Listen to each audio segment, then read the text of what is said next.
Well, good morning, everybody. How we doing? Good. Hey, before we get started, I just wanted to say something real quick.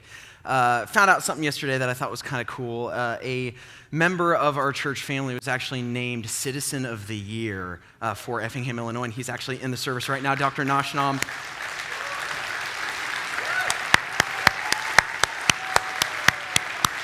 I've got the opportunity to have several in-depth conversations with him over the years, and astounded by his intelligence, astounded by his humility. He probably is very uncomfortable that I'm saying this about him right now, that he probably wants the focus to be on Christ and not him, so I'll quickly switch away. But just very, very thankful for your presence in our community.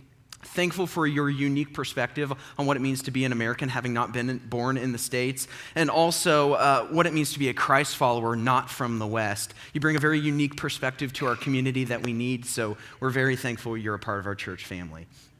So, yeah, go ahead. Now, we are just about done with this series that we're doing called Vital Signs. And actually, next week, we're going to be closing out that series looking at the vital signs of a healthy church. Van and I are actually going to team teach that together. Very excited about that message. But today, I want to... Because something I was thinking about this the other day where, have you ever heard anybody say the phrase, I just don't know how that person can live with themselves? You ever heard that phrase before? Or it's oh man, I would never be able to do that. If I did that, I wouldn't be able to live with myself. And sometimes I hear that and I scratch my head. It's what do you mean you can't live with yourself? I don't really have a choice but to live with myself. I don't know what that means. But what it speaks to, and what's very interesting, and this is actually what I want to talk about today, is there is a sense of an inner life in all of us, an interior life, something that is going on inside of us at every moment that people around us are not privy to. You do not know what is going on in my inner life right now, unless I reveal it, unless I tell you that part, for the most part, is the most personal thing about you, is your inner life. And so what I want to do for this series is to begin to ask the question, because we've been talking about, what are some vital signs for our life with God, and what are some vital signs to know if we're healthy in our life with others. But I actually want to be able to ask the question, what are some vital signs for a healthy life with myself? Within myself, a healthy interior life, a healthy inner life, because it's actually more important than you realize, that it actually affects every other part of our lives, whether we realize it or not. And so what I want to do is I want to look at 4 different vital signs that point to health within our inner life, within our inner spiritual life. And so I'm just going to go through them one at a time.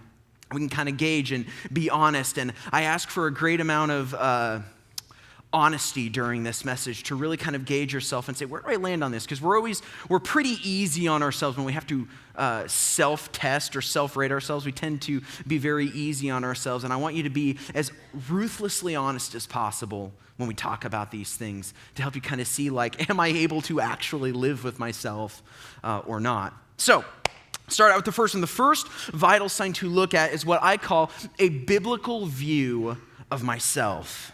Now, I know this may seem like a strange thing, but one of the best things that a person can do is to sit quietly and reflect on the question, what do I think of myself?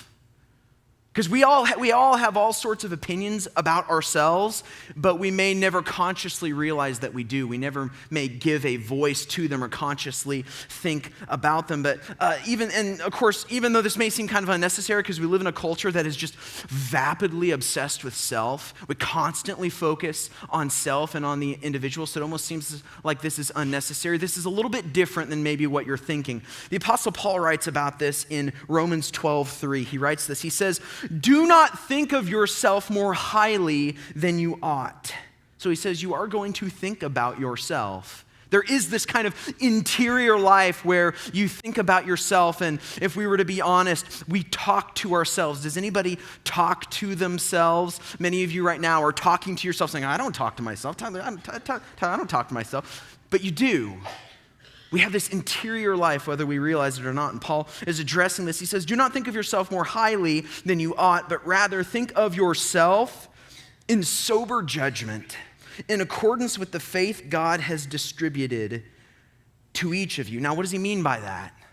How do I consider myself with sober judgment? Well, I see most of the time in things like this, there's always like two extremes that kind of go off on the deep end on either side, and I'm going to kind of address both of them and help us define, kind of hold a tension between the two. On one side of that tension of thinking of ourselves wrongly is we think of ourselves with pride. And I talked a little bit about this in the first week. I talked about things like arrogance and vanity, how these things we can wrongly think about ourselves either being better than somebody else or think about ourselves just simply too much, those type of things. But from actually a moral perspective, there's another type of pride that is talked often in the Bible. In fact, Jesus railed against this almost more than any other form of pride, and it's the form of pride called self-righteousness. Now, there's a moral quality to this. This is about thinking that you're better than somebody, but not from an ability perspective or a talent perspective, but from a moral perspective. Oh, they don't understand God like I do. They don't know the deep things of God like I do. And we tend to find ourselves looking down. That it's very common among religious people. A self-righteousness of, I kind of hang my hat on the things I've done for God. Look what God has done through me. Look what God has used me to build. In fact, Jesus railed against this form of pride almost more than anything else. So, of course, then we go away to the other end. We think, well, I need to be humble then. Humility is the answer, right? But oftentimes we even within the church think of humility in all sorts of wrong different ways because we think humility is talking bad about yourself. Well, I'm just a dirty sinner. I'm stupid. I can't do anything good. I can't accomplish anything. There's nothing, whatever. I'm nothing good. Don't pay attention to me. And that's not what humility is.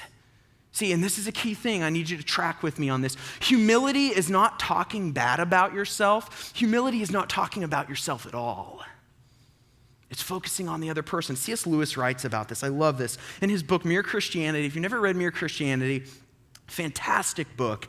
And he says this on humility. He says, to even get near it referring to humility, even for a moment, is like a drink of cold water to a man in a desert. Do not imagine that if you meet a really humble man, he will be what most people call humble nowadays. He will not be some sort of greasy, smarmy person. Oh, I'm not good at anything. I'm stupid. He's not some sort of smarmy person who's always telling you that, of course, he's nobody. Probably all you will think about him is that he seemed a cheerful, intelligent chap who took a real interest in what you said to him. If you do dislike him, it will be because you feel a little envious of anyone who seems to enjoy life so easily. He will not be thinking about humility. He will not be thinking about himself at all. That's what humility is. I love that quote. So good that if you're ever in a conversation with someone who is genuinely humble, they're going to be constantly asking questions about you. They're going to be genuinely and fully interested in what's going on in your life. Not, which I'm full disclosure, a lot of times when I'm talking to people and they're telling me something, I'm not really listening to them. I'm thinking about what I want to say next, something that connects to a story I can tell or something like that. That shows there are deficits in the humility department in my life, that I need to work on that in a way to where when someone's talking to me, that I am fully present with them, that I am genuinely and fully interested in what they have to say. That is a true mark of humility. Biblical humility is a healthy self-forgetfulness. But first, you have to answer the question before we can really begin to kind of think of ourselves with sober judgment. So, like when I consider myself with sober judgment, it's not that I think I'm super awesome and nobody's as good as me, or I think like, oh, I'm stupid and I can't do anything and I'm not good at anything. Instead, it's recognizing that, in a situation, honestly, with sober judgment, how am I in this situation? It's speaking to a situation and saying, I'm just going to be truthful about this, regardless of how it reflects on me.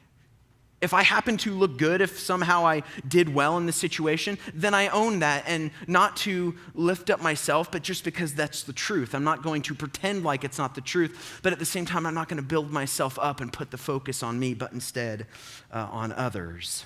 That is how we should consider ourselves with sober judgment. But then you kind of begin to go on and say, as I have a biblical view of self, what does that mean? And the key phrase there is biblical view of self.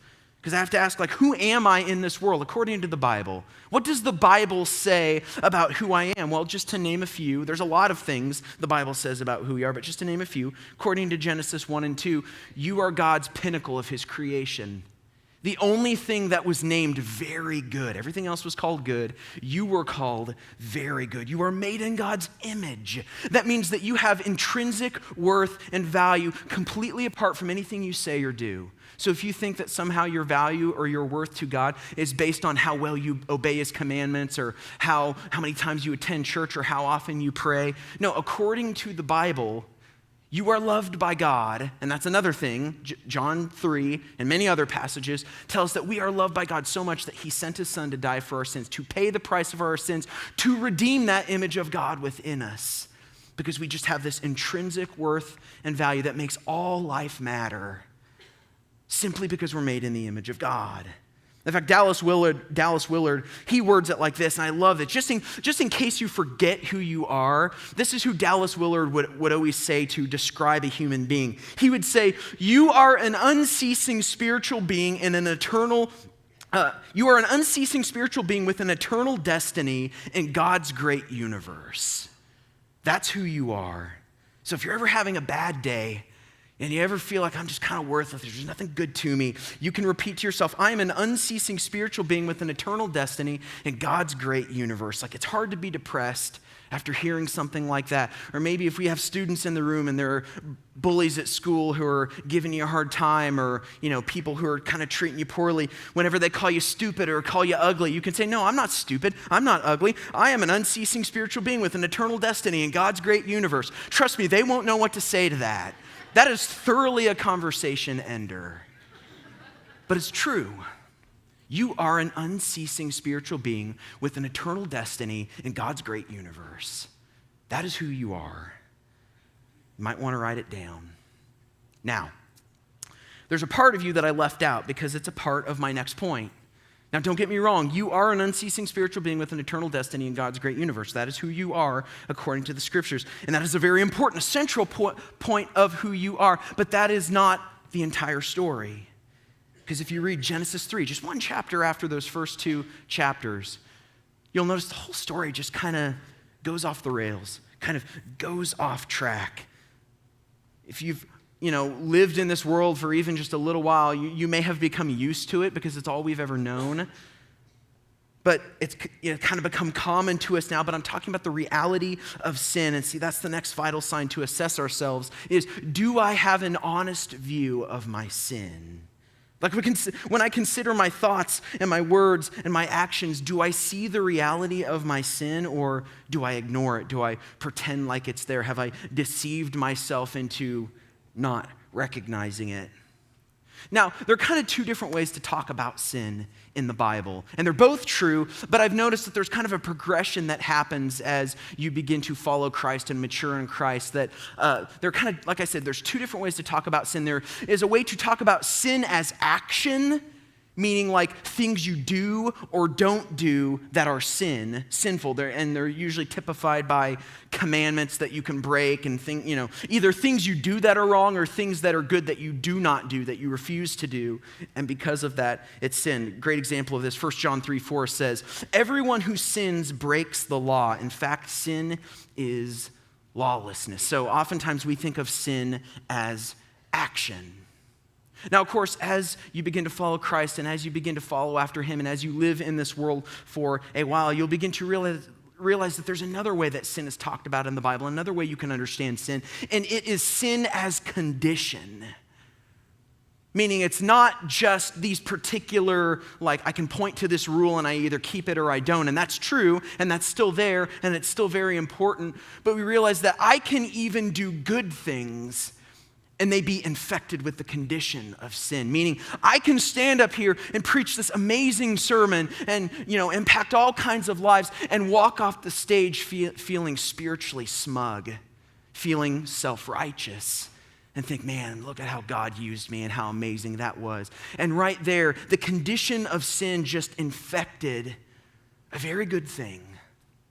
And I found as you follow Christ, like you begin to move a little bit more toward understanding sin as condition and not just as action. The Apostle Paul actually talks about this in Romans 7, verse 18. He says, "For I know the good itself does not dwell in me, that is in my sinful nature. For I have the desire to do what is good, but I cannot carry it out.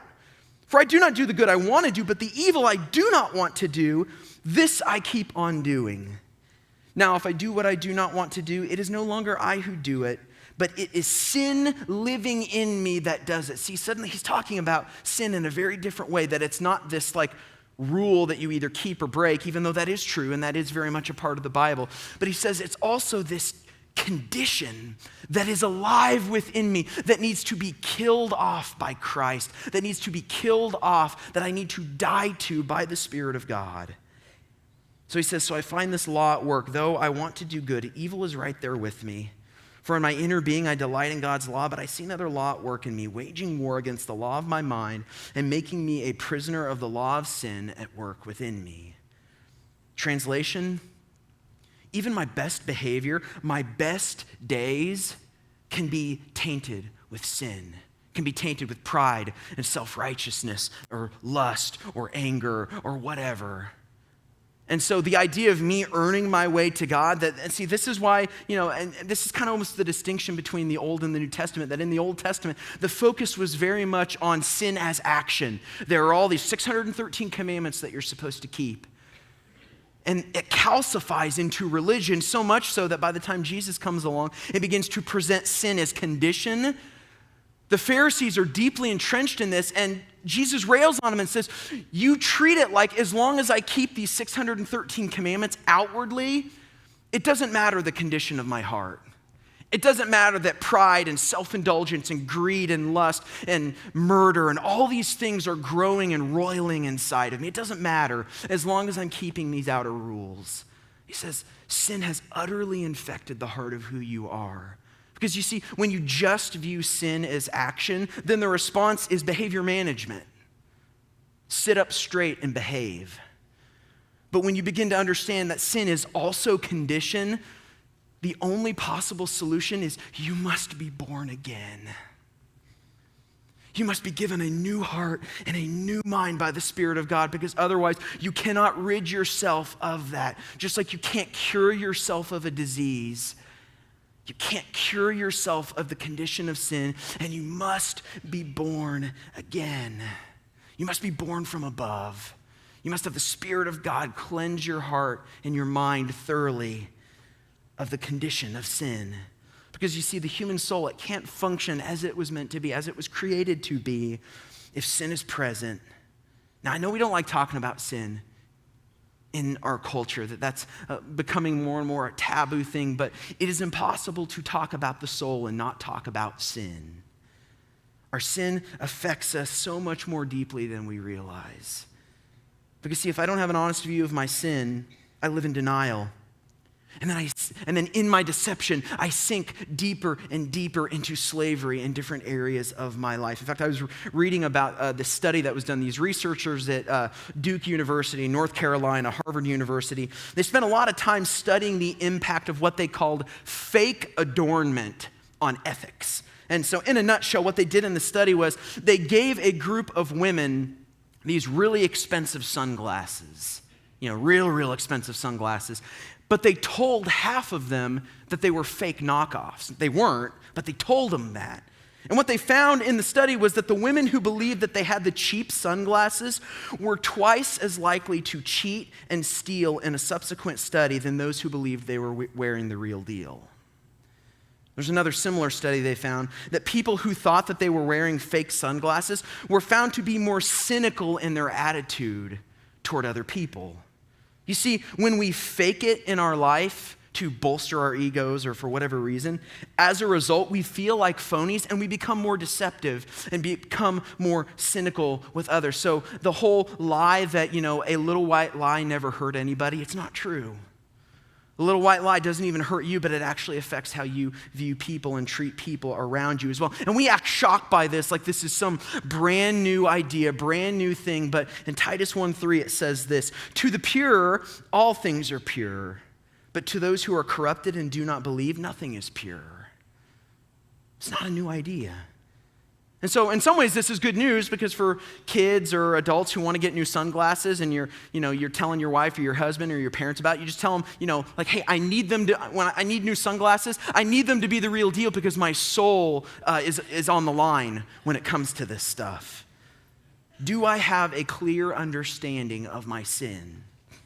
Now, the third vital sign can be a little difficult sometimes for people to talk about and think about because it's something a lot of us think about and ask God about, but a lot of times people don't always quite arrive at the truth of it. And vital sign number 3 is, do I have a clear understanding of my calling?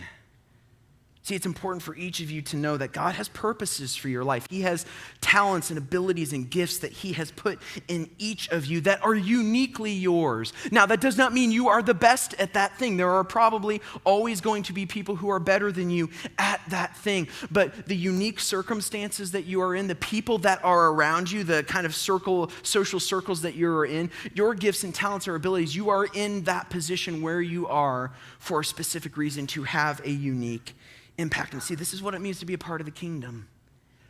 We bring things like this to the table in the kingdom. We are called to serve God's kingdom purposes in one way or another, using what God has given us on this earth. And so for some of you, you may realize, hey, in some ways I'm called to, someone like myself, called to vocational ministry. Like I'm called to preach and teach the word of God, that God has gifted me with a mind to understand things and to be able to explain concepts. Most of you who know me know I'm not good at hardly anything. Like there are a lot of things that's not self-deprecation. This is actually sober judgment of me talking about myself. There are a lot of other things that I am not good at. Some things I'm mediocre at best, but most things I'm just terrible. But like one of the few things that I was good at is God has given me a mind to understand things because He's called me to be a teacher. That's my calling. That God has called me to preach and teach the word of God, and so He's gifted me in that way. But for many others, the majority of people in this room, you are called to be God's missionaries, God's salt and light in a bank or in a hospital or in a factory or in a grocery store or in an office building. See, God has placed you where you are, and you need to hear this, where you are, the way you are, because a lot of you probably wish you were different. Wish you were somebody else, wish you were like this other person. But God has placed you where you are, the way you are, for such a time as this, to be used by God in whatever unique way He has called it and ordained it. See, Jesus conveyed this idea, as He did with many other ideas, in a parable. Matthew 22, He tells a parable of a wedding banquet. Starts it out like this. The first line, He says, the kingdom of heaven is like a king who prepared a wedding banquet for his son. But as the story continues, all those who were invited to the wedding banquet, they refused to come. And they give all sorts of excuses why they can't come, that they have to go do this thing or take care of this business deal or, do this thing or that. And so Jesus, He ends the parable with some of the saddest words in the gospel. It says this, for many are invited, but few are chosen. Many are called into His service, but few actually respond to it. And see, this world, this story, it kind of mirrors our world today, even in the church, because see, God has called all of us, every single person in this room. If you are here and you have named the name of Jesus, you have been called into kingdom service. You've been called to use unique gifts and talents and abilities, uniquely where you're at in this season of life, to be used by God in some sort of way. All of us are invited to participate in that for His glory. But see, like this story, many of us, we only want to serve God on our terms. I'll give God my time if it's convenient. I'll give Him my money as long as it doesn't threaten my lifestyle. I'll use my gifts and time to serve Him as long as I'm home in time to watch football or The Bachelor or whatever. But see, for those who are called and don't respond or respond half-heartedly, we forget one of the greatest promises that God gives us. We think, I don't have anything to offer. There's nothing in me that God could really use, or if He get, it's not going to be that big of a deal. But we forget the promise that is given to us in Romans 8:28, where it says, and we know that in all things, God works for the good of those who love Him, who have been called according to His purpose. That means that when I step out and say yes to His call, God can literally take anything, everything in my life, even my pain, even my problems, that even my pain and my problems can play into his purpose. But there's no way to know that if we don't have a clear understanding of our calling. You won't fully know who you are without knowing who you're created for, because this is something I feel like over the last 10 years I've seen over again and again and again of people where God is using their story to impact people of a similar story. Someone coming out of, addiction issues, and God began to use them to reach people and minister to people with addictions, or, people who have, are maybe generous, and so God has blessed them in a certain sense, a way, in a financial way, and God uses them to, be generous to people who just would never ever expect it. That he uses all these things he gives to us for his purposes, but we have to be willing to ask the question and sit in that question. God, what are you calling me to? What does that look like to use my unique gifts and talents for the kingdom? So that's the third one. Do I have a clear understanding of my calling? And then finally, this actually leads to the last vital sign that we need to check for our own kind of inner life. And it's, do I have a healthy respect for my limits? See, for those of us who have we live in a culture that does this, who have burnt the midnight oil one too many times, taken on too much stress, too much work, too much responsibility, you know what I mean by this. Because see, every single human being has been created with limits. And of course, we live in a culture that says, it's like, well, no, you got to push your limits. You got to challenge yourself, and you got to move forward, and you got to break past those limits, expand your limits. And that's true, and there are a lot of good things to that. That is what growth looks like. But here's the problem with our culture, and this is my critique on that, is that our culture tells us we're supposed to push and expand and never stop expanding. But see, there's an ebb and flow in the Bible that teaches of pushing and expanding and growing, and then withdrawing to rest and reflect and grow and restore and rejuvenate. And then I start pushing, and then I pull back and I rest and I restore and I rejuvenate and I grow. And we see this within the life of Israel, that they had these Sabbaths in place, these scheduled times of rest, to just be before God and to recognize that my whole life is not what I do, not what I earn, not what I achieve, that there is a sense in my value and my worth are intrinsically just connected to who I am, that I am just made in the image of God. And I work out of that rather than trying to achieve some sort of worth and value. See, when we misuse and abuse kind of our type A culture, it can be disastrous for our mental and physical and relational health. Because see, a great book to read around this is a book called Henry Clout's Boundaries. When I recognize what a limit is, what a boundary is, a recognition that there's this kind of invisible line, like if I go past this line right here in my life, disastrous things will begin to happen, like either mentally, emotionally, physically, whatever. Like, I know I have these boundaries in my life, and if I cross over that line one too many times, it's not going to result well in my life. And I can give you a great example of this. Take sleep, for example.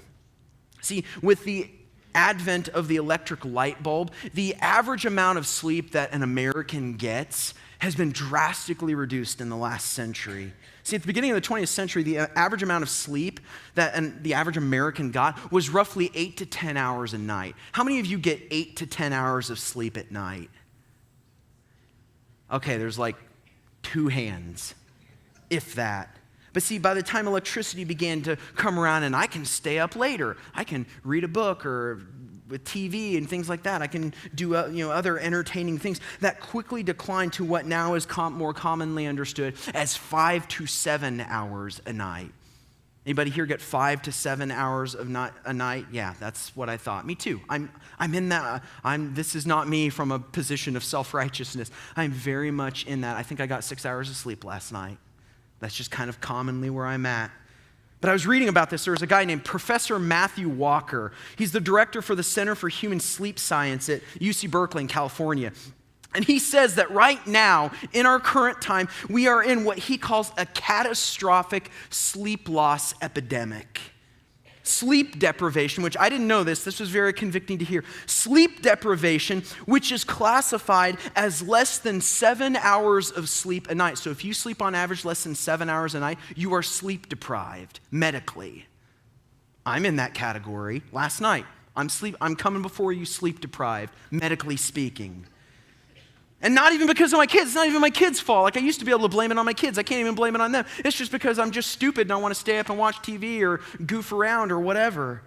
But he says sleep deprivation, which is classified less than 7 hours of sleep a night, has been linked to a host of increase in diseases such as Alzheimer's, cancer, diabetes, obesity, heart disease, stroke, hyperglycemia, and even poor mental health. See, after just one night of roughly 4 to 5 hours of sleep, your natural killer cells, the ones that fight cancer, drop by 70%. There have been like 20 large-scale sleep studies that show, and I mean, their findings are all the same. They're all coming to the same conclusion, that the shorter your sleep, the shorter your life. It's that simple. If you don't sleep very much, you are not going to live very long. It's just the way that it is. See, there are God-given, built-in limits in your life, and you'd be a fool not to respect them. Poor eating habits, poor sleeping habits, overworking, over-medicating are some of the most common ways we disrespect the natural limits that God has put in our lives. And see, if you don't believe me that this is important, look at the life of Jesus in the Gospels, and you see him practicing good limits and good boundaries. 30-something years on the earth, and he only spent 3 years in ministry. If he lived in our culture, we would tell him how inefficient he was and how he could have been much more productive had he started whenever he was younger. He should have started right out of college or right out of rabbinic school or whatever, that he could have gotten so much more done. But no, he spent 30 years preparing for just 3.5 years in ministry. And you even see as he begins to teach publicly and minister to people, Jesus would often, after times of ministry, he'd take his disciples off by themselves and let them refresh and rejuvenate and almost kind of debrief. There would be times he'd get up in the morning and say he'd go off by himself to pray. See, Jesus, I mean, even with his 3-year ministry, what did he spend the first 40 days doing? He's by himself in the desert, praying. See, Jesus recognized that even he, to fully embrace what it meant to be human, meant he had to embrace human limits.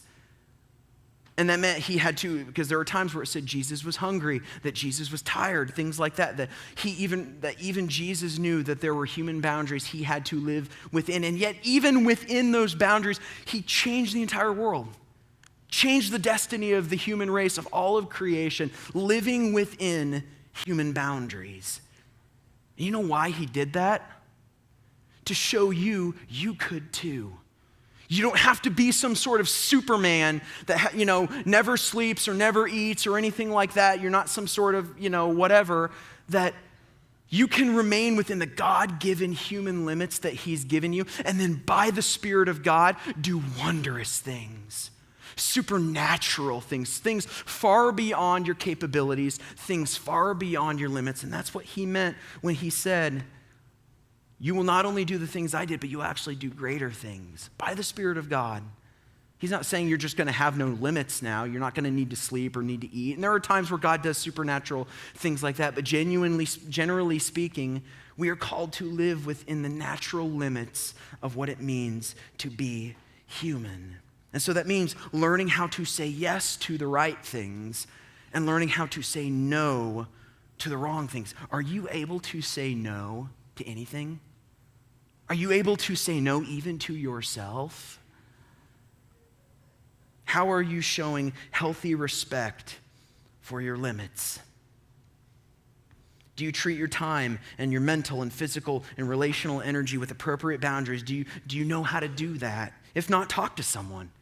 Talk to someone in your life group. Talk to your spouse. Talk to a friend about what does it look like to set appropriate boundaries in my life. Set a bedtime and say, you know what? I'm going to keep it. Every night I'm going to go to bed at the same time, regardless of what I have going on. Set a time in the evening where it's like, you know what? Once this time comes, I set my cell phone down. I'm not going to check email anymore. I'm not going to be on the computer. I'm not going to be working.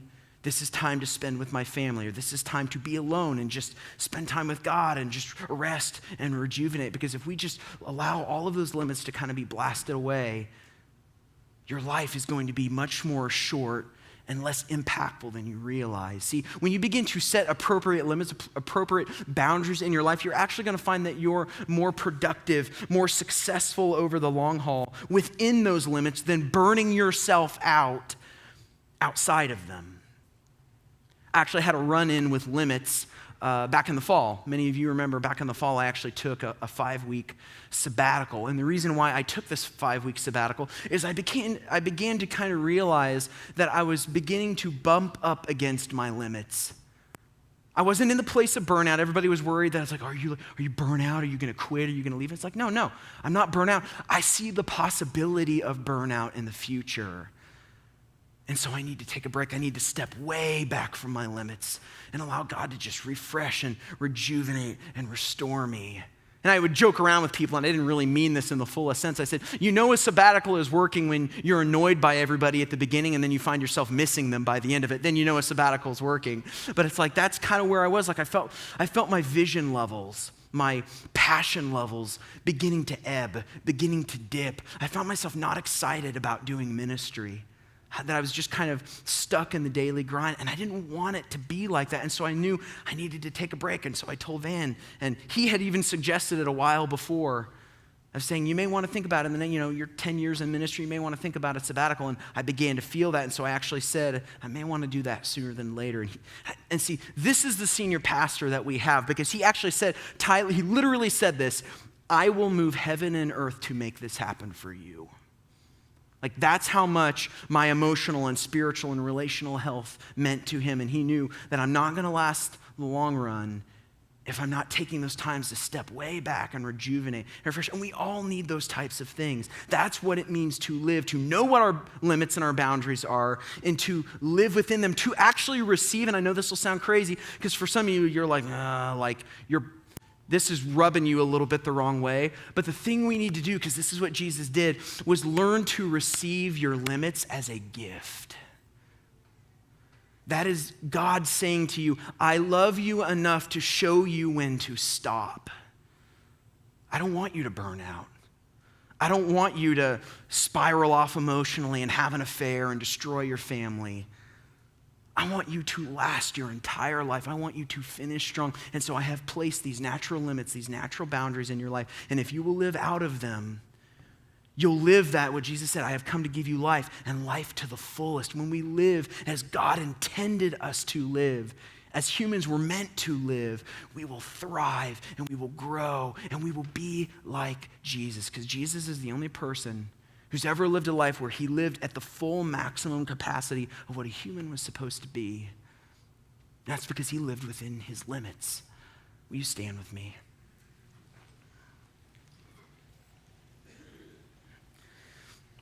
I know this is kind of a weird topic, because most of the time we don't like to think about our inner life, because a lot of times we hear things or see things that alarm us a little bit.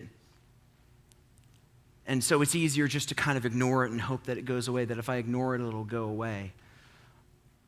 But man, this stuff, it stays in us. It clings to our souls, and we need Jesus to meet us in it. And so what we want to do is, whatever these 4 vital signs are, to actually think through them and think, where do I land on that? Do I have a biblical view of myself? Do I understand myself as the Bible talks about me, as God sees me? Do I have an accurate view of my sin, or am I deceiving myself to think I'm in a better place than I am, and I'm allowing myself to sink deeper and deeper into slavery in certain areas because I'm not aware of it, I'm not addressing it. I'm not allowing the Spirit to kill those parts off in me. Do I have a clear understanding of my calling? God has put things in me, and am I just letting them grow rusty on the side of the road, or am I using them? And then finally, am I doing this within the appropriate limits that God has given me as a human being? Because if I continually press outside of those, it's just a matter of time before I burn out. You can't do anything for God if you're burnt out. So what we're going to do is we're going to have a time of prayer.